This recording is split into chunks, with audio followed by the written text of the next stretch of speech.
Welcome to Strong by Nature, your portable campfire sessions for living strong, balanced, and connected the Grizzly way.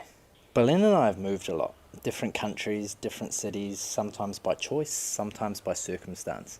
And through it all, we've had to learn what it means to feel rooted, even when life feels untethered. Alright, so this episode's really about, living untethered, living kind of on the go, I guess. So me and Berlin first met when we were still both living in New Zealand.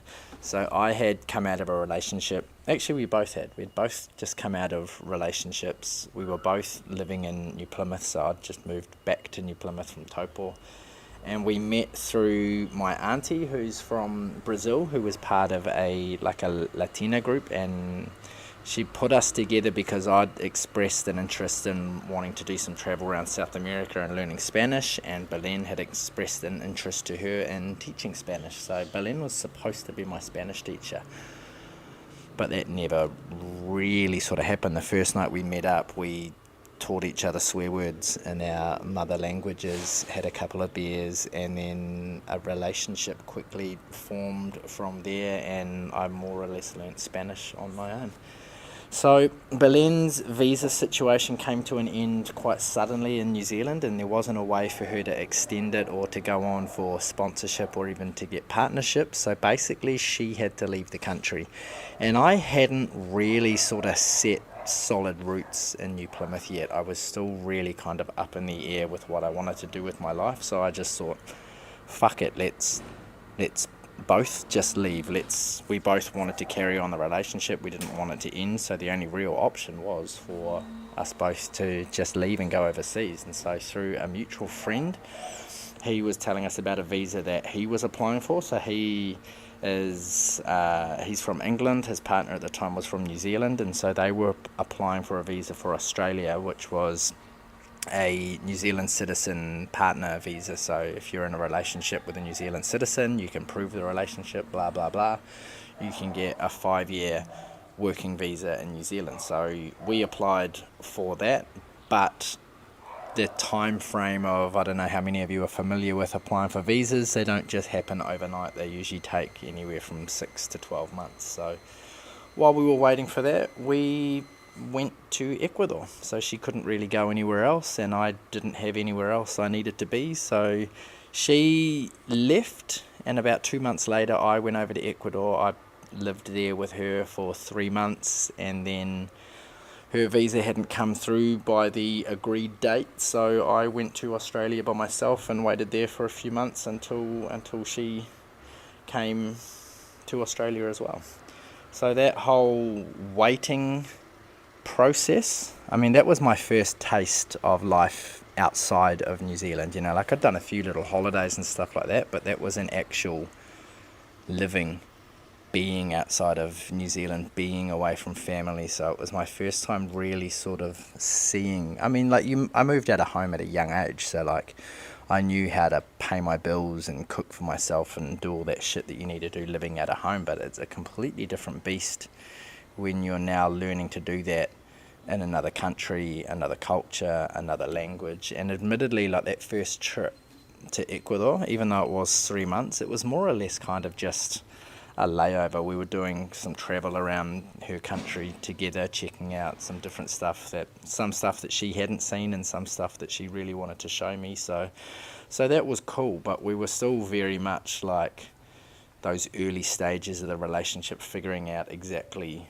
what we wanted to do, where we wanted to go. And so when I moved to Australia, I moved to Cairns first, because that's where our mutual friend was living by that point. So his visa had come through not long after we left New Zealand, so he was already there. So I was like, sweet, that's easy, I can just go over there. It's somebody that we're both friends with, and we can sort of set up life from there.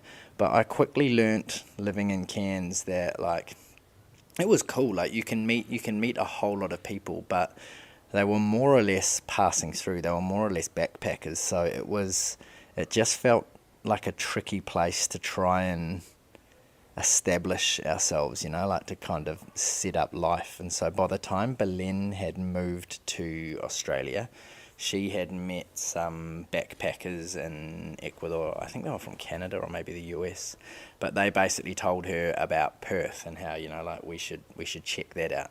And I was aware of Perth. That's where like most Kiwis move to. If they're moving to Australia, they're either moving to Perth or they're moving to Gold Coast. So I was aware of Perth. I had family living over there already. I had friends from school and whatnot. So we were like, sweet, let's just pack up what we have here in Cairns and move to Perth. So I only lived in Cairns for maybe 4, 5, maybe 6 months. Berlin was only there for about a month, and then we moved to Perth. And Perth was fucking cool. Like that was our first kind of time, sort of finding a place for our own, I want to say finding a group of our own, but we didn't really. We hung out with our roommates and their friends a lot, and like we moved into this house there was 3 other couples, all from England, living in there, and a couple moved out, and then it got down to, it was us, one couple from England, and another couple, she was from Australia and he was from Sweden, but he had grown up in Spain, so he spoke Spanish as well. So it was this real cool sort of mix of cultures and mix of everything living in this house, and a lot of them all worked in hospitality. So we just had this fucking awesome year of partying, and like we'd hardly ever had to pay for many of our drinks, and we went out because everybody we knew worked in different bars and shit like that, and then they would have their big nights on Sunday and Monday. So work was just, it was a nightmare. We were forever going and hungover, and we just had this awesome year of just partying. And then this opportunity came up through one of Belle's dad's friends who owned a company selling Panama hats, which is like a fancy high-end straw hat that are hand woven in Ecuador. And so we got the distribution rights through him for Australia and New Zealand actually, and so that was like our first kind of time dabbling with the idea of having a business. And it all started while we were over in Perth. So we got the first sort of hats shipped to Perth, and we started showing them around to shops and started to figure out this whole wholesaler sort of process. But then we decided, look, like we'd gone back to New Zealand from Perth once to visit friends and family, and it was just a nightmare to get back there. It was a 5-hour flight from Perth over to Brisbane, over the other side of Australia. So Perth's on the west coast, everything else is happening on the east coast. So it was a massive flight just over to the other side of Australia. Then like a 4 or 5 hour layover, and then a 3-hour flight to New Zealand, and then from New Zealand, an hour and a half drive from the airport to my parents' place, and then to see my sister, it was another 3.5 hours drive from there. So it just felt like way more travel than it needed to be. So we decided, let's move back over to the east coast. We didn't know exactly where we wanted to be. We were thinking, look, Melbourne or Sydney could be cool, but we couldn't figure out exactly which one. We didn't really want to go to Brisbane because it felt more or less the same sort of vibe as Perth, like a big city close to the coast, but you still had to travel to get to a decent beach. So we were like, nah, fuck it, let's live at the beach. And so we decided, let's go to Gold Coast just for a little bit, just to get back over east and then figure out exactly what we want to do from there. And we ended up staying in Gold Coast for 6 years.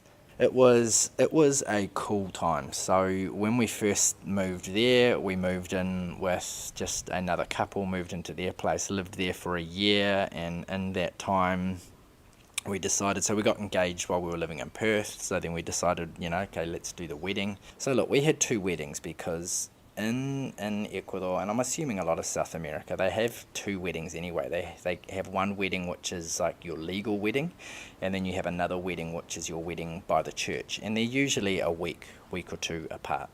So there's a small little get together with family, and that's the legal signing. And then the next big wedding, the church wedding, and then the big party, that's like the one for everybody. So Berlin's family was always kind of under the impression that the New Zealand wedding was just the legal wedding, and we still had to go to Ecuador and get married in the Catholic church and do the big church wedding. So we went over, some of my family came over, we had this awesome trip. And then moving back after that wedding, that was when it was like, okay, now we're gonna find our own place, we're gonna set up our own little house, and we're gonna start building our life. We're gonna keep going on with this little hat business, and we're gonna figure out what life is for us. by this point, we're doing a whole lot of markets as well. So we were going to setting up all around Queensland, and even dipping down into New South Wales, into Byron Bay and stuff like that, and doing markets there, selling hats and trying to build this brand, trying to find wholesalers. So traveling around Australia a little bit, we did like weekends in Sydney, weekends in Melbourne, and just trying to get our hats into as many shops as we could. And yeah, travel was still a big part of us at this time. We wanted to check out more of Australia. We went to Bali. We did trips back up to Cairns. We did trips back over to New Zealand. After the wedding, we went and checked out Chile for a week. We went to Tonga. So travel and just exploring it's always been like a big sort of motivator for us. So the way we've always kind of looked for our jobs and shit and what we would do, there always had to be that kind of flexibility.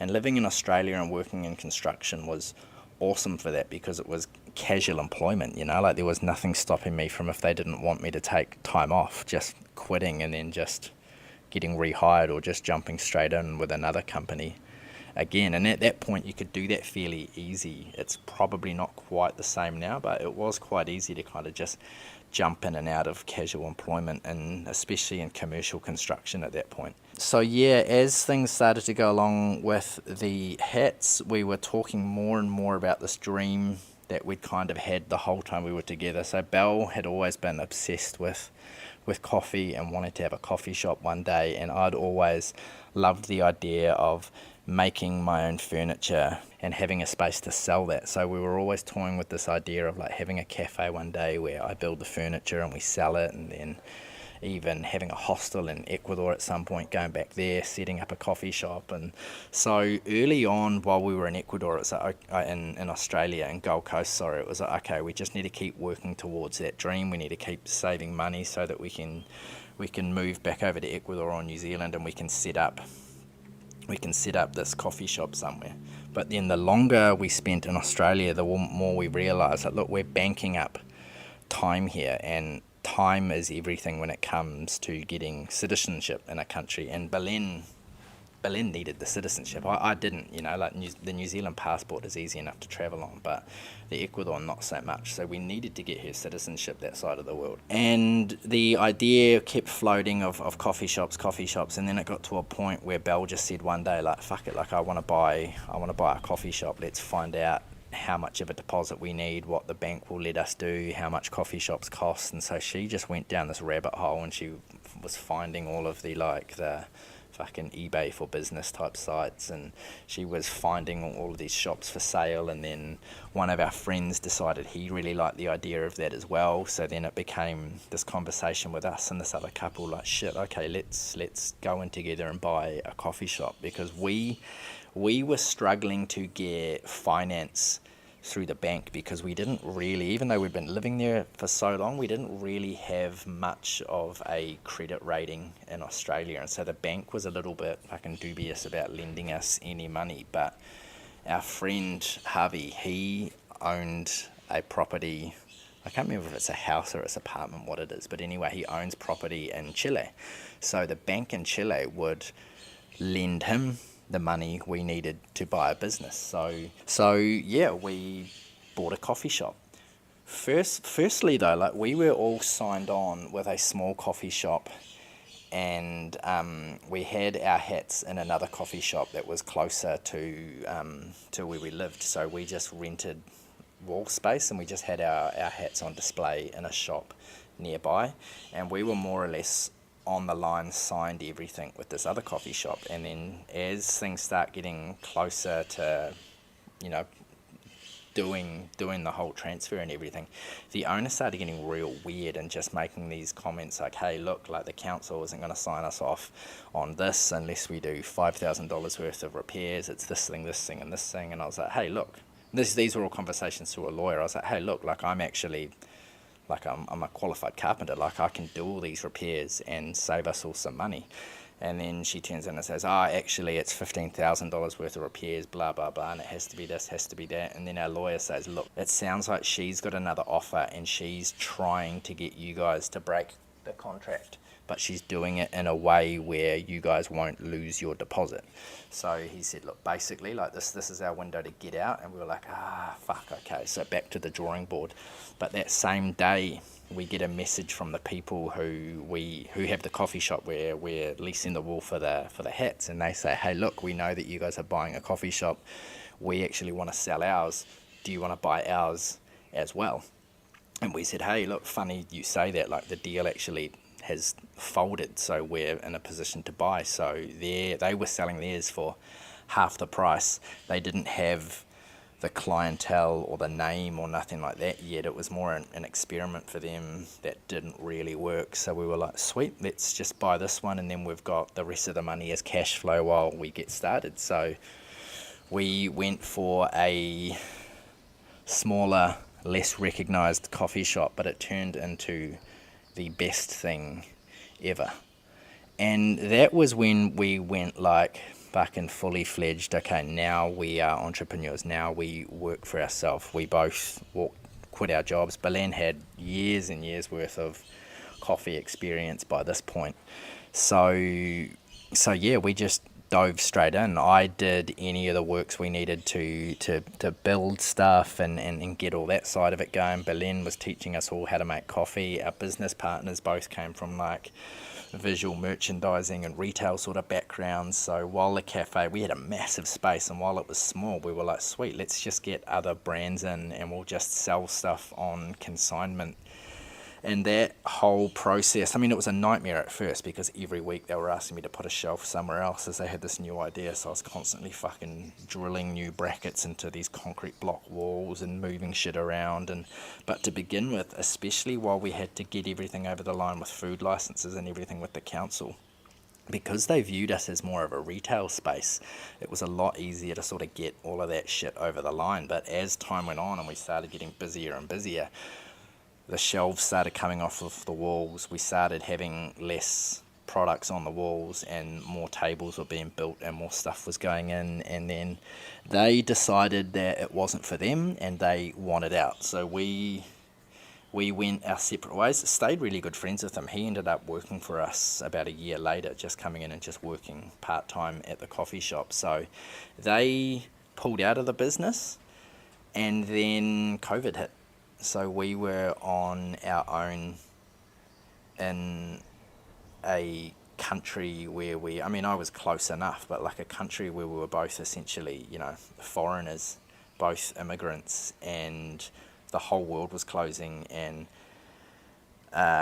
all of those, like food-based industries and everything were just, retail and what's the word I'm looking for? I said it just before, hospitality. Hospitality just fucking dried up. We were lucky though, because we were only ever really set up for takeaway only. Our food license was takeaway only, and the rules in Queensland was takeaway could stay open. We just couldn't have people sit in. And we were on the main road in Gold Coast. We were on the Gold Coast Highway, and the 3 or 4 other coffee shops around us all closed because they couldn't keep the kitchens open, so they just shut down for a month or 2. So we were the only one in the area, and we were kind of tucked into like a little side street as well. So we were on the main road, and then we come down a side street, and that side street was all businesses that were deemed essential services. So they all stayed open, and they were coming in once, twice a day just to help us out. So we really started to pick up during that period. And once things started to open up again, we had this big empty space now. We'd taken all the shit off the walls, we weren't selling as much stuff on the walls. We were, we had all these tables everywhere. And so all of these local entrepreneurs that had given up their office spaces and that during COVID were now wanting to work outside of home. So they would just come down and sit in the coffee shop all day. And we had no problem with that because it was keeping us looking busy. They were buying 3 or 4 coffees, and you start talking to these people. And they all have these little things on the go locally here around Gold Coast, and they wanted to start doing workshops, and they see that we had the big space. So then we started leasing the space at evenings for workshops for these local businesses. We had already been leasing the space at night for like private functions, for parties and that. But yeah, this whole, just the other side of COVID, like we really just started to explode as like And we even rebranded from being Morena Espresso to Morena Creative Hub. So just a little side note there as well, the name Morena in Spanish means brunette or tanned skin. And in Māori, the indigenous language in New Zealand, morena means good morning. So it was our business partner's idea. He remembered it from when like me and him were first sitting down, like teaching each other words and fucking other languages and whatnot. He remembered that morena was this cool crossover between our two cultures. And so we were like, what a perfect name for the coffee shop. So anyway, yeah, we then became Morena Creative Hub. And then it was starting to get to a point where things were really building up, going well. We decided to go for our alcohol license, so we could now sell alcohol at these events. Because as cool as it is, like renting out your space at night for a event where people are just coming in and drinking and doing their things, like watching them drink all that alcohol that you then clean up, they've tipped it all over the floor, and I mean, okay, like you're making money for renting it, but not that much. Like as soon as we could get an alcohol license, like it was a game changer. All of a sudden, like mopping up the sticky floors didn't matter so much because you'd made so much money selling alcohol that evening. And then Berlin got pregnant. And then I was already sort of at a point where like I was not as involved in the on the floor stuff with the coffee shop. Like I was still doing the numbers and I was doing a lot of behind the scenes stuff, but I wasn't actively involved as much. And it wasn't because it was never really my dream to be doing the coffee shop as such. Like my dream, like I said, was the furniture side of it, but it just never really came to fruition at Morena. I just got busy with the personal training and all the other stuff I was doing at the time. So I had kind of like been like, yeah, sweet, like it's cool. Like I love that we have this business, but like it wasn't the end of the world to me if we decided to just get rid of it at some point. But I knew that would never happen, like Berlin was like so involved in everything that was Morena. But one day about, I don't know, she must have been pregnant for about 7 or 8 weeks by this point, and we've gone for a walk because we liked doing that, especially while she was pregnant. We were walking all the fucking time. And she turns around and she says, I want to sell the cafe and I want to move back to New Zealand. And that was fucking like a dream come true. I didn't need at that point, so I didn't realise I needed. So we sold the coffee shop. We had then become aware of a visa option for Berlin back in New Zealand, where she had been living outside of New Zealand for more than 5 years with a New Zealand citizen, so she was eligible for permanent residency, which our options in Australia, like there just wasn't options without me getting sponsored in carpentry. And by that point I was like, fuck, I'm not going back to carpentry, and I'm definitely not doing it in a sponsorship where I'm working on a salary where they can just pay me a flat 38 hours and make me do fucking 50, 60 hours a week. I was like, no, not having that. So being able to go back to New Zealand was awesome. So yeah, we sold everything, and we took our little daughter once she was born, and we moved back to New Zealand, and we lived there for 2 years. And the idea while we were living there was to start to get the wheels in motion to buy a house, to carry on building our own little businesses, and then to buy a house. And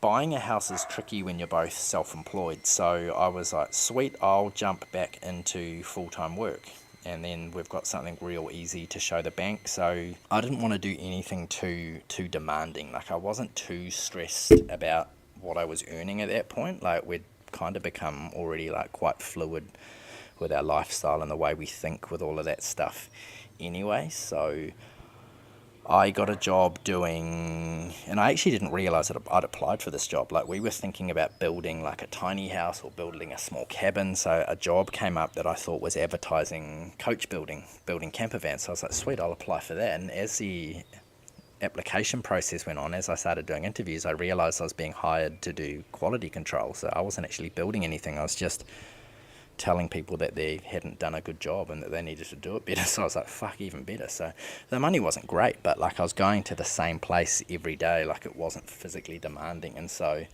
that was sweet. But then we started to get into a rhythm with that again. Like I wasn't trying as hard to do my little side hustle stuff anymore, and I was just content to just go do a 9 to 5.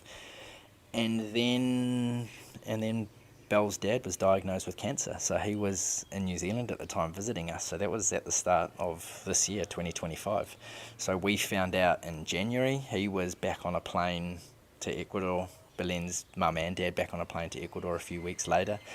And then we had a few weeks to, I basically gave my 4 weeks notice at work the day we found out.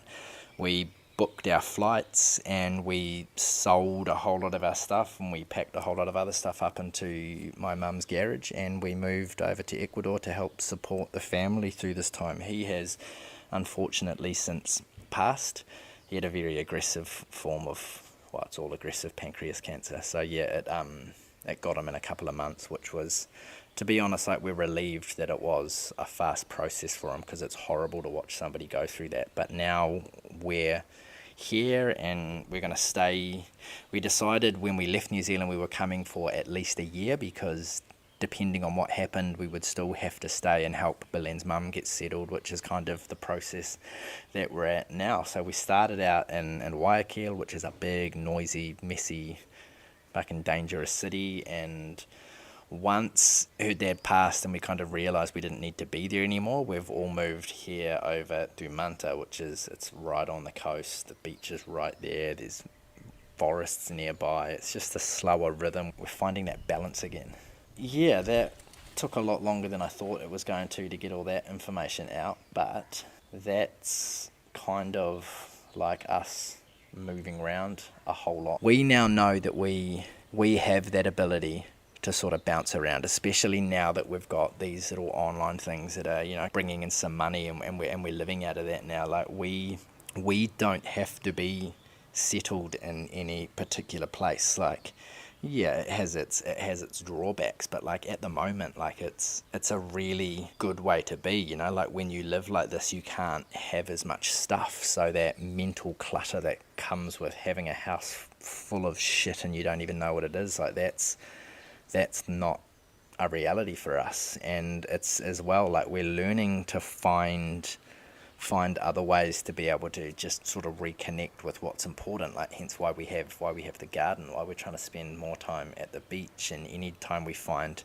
a half decent park that Sol can go to and be outside, like we're actively going to those places, because we've really learnt that, like, okay, like, if we're going to have this kind of lifestyle, like, we still need ways to ground ourselves again, and to come back to the stuff that keeps us sane, because at some point, yeah, we're going to have to settle again, you know. Like, Sol's going to be starting at like a proper school in the next few years, and like, I don't know, like, maybe COVID has taught us like a new way to do education and shit. Like, I'm really hoping that, and maybe there already is a thing, like, if you know of it, please share it in the comments. But I feel like we need like a sort of international sort of school sort of system that can all be done online, or there's locations throughout the world, and the curriculum stays the same throughout the year, so that if you have to bounce in and out of countries, or, you know, you have to do it online for a bit, you can just stay flowing along with that same curriculum. And it's just going to give those digital nomads this place where, like, they can still put their kids into a school and still sort of bounce around the world. There's obviously like the whole idea of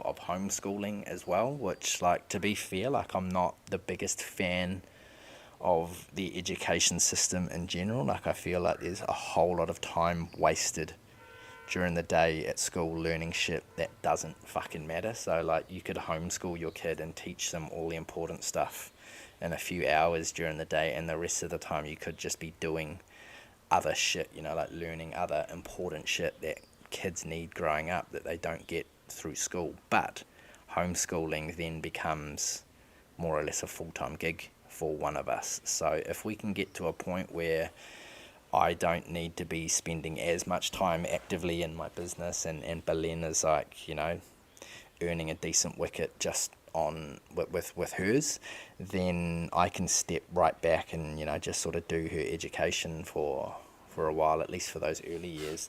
So yeah, shit, I got a little bit sidetracked there.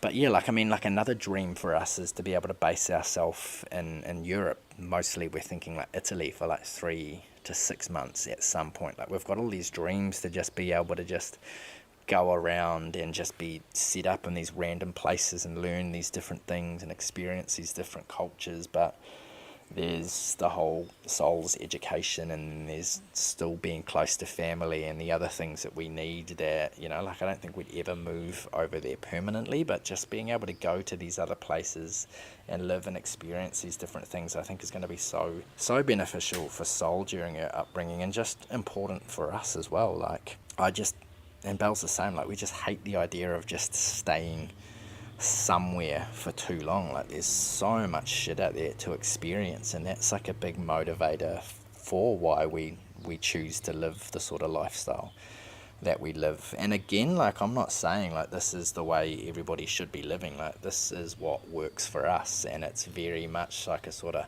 on and off, like go with the flow. Like there's times when we need to stop and settle, and we stop and settle, but like this is just another way of doing it. So take what you want from this, add what you want to yours, and yeah, like let us know in the comments, like things that you do, things about your lifestyle, and how you live in a untethered way as well. One of the challenges that we face is, starting over and over again, moving. I mean, moving sucks, and like now that we've moved to this house here in Manta, we're like, fuck it, let's stay a couple of years, because we don't want to move again. Like all of Sol's life so far has been moving. We moved from Australia when she was 3 months old. We packed up and sold most of our stuff. We sent some stuff back to New Zealand with my mum, and we took some stuff to Ecuador with us. Then we stayed in Ecuador for 3 months, and then we left Ecuador and brought shit from Ecuador that we'd picked up, and we went to New Zealand, and we lived with my parents for 3 or 4 months, and then we moved into my mate's granny flat for 5, 6, no, maybe more, not quite a year, maybe about 8 or 9 months. We lived in his granny flat, and then we moved into a place of our own. We lived there for a year. So we've just constantly been loading up moving trucks and suitcases and boxes, and then just before we'd lived in that place for a year, we had to pack everything up and move again. And so we moved to Guayaquil, and then we were staying there for a bit. We come to Ecuador with just a couple of suitcases, but packing everything up in the family home in Guayaquil and moving it here. Now we're like, yeah, fuck it, no more moving. Like we've done enough of that for now. The goal is to get back to New Zealand and live like a sort of semi-rural life. Like we're looking South Taranaki, Whanganui area, or even like the top half of the South Island could be incredible as well.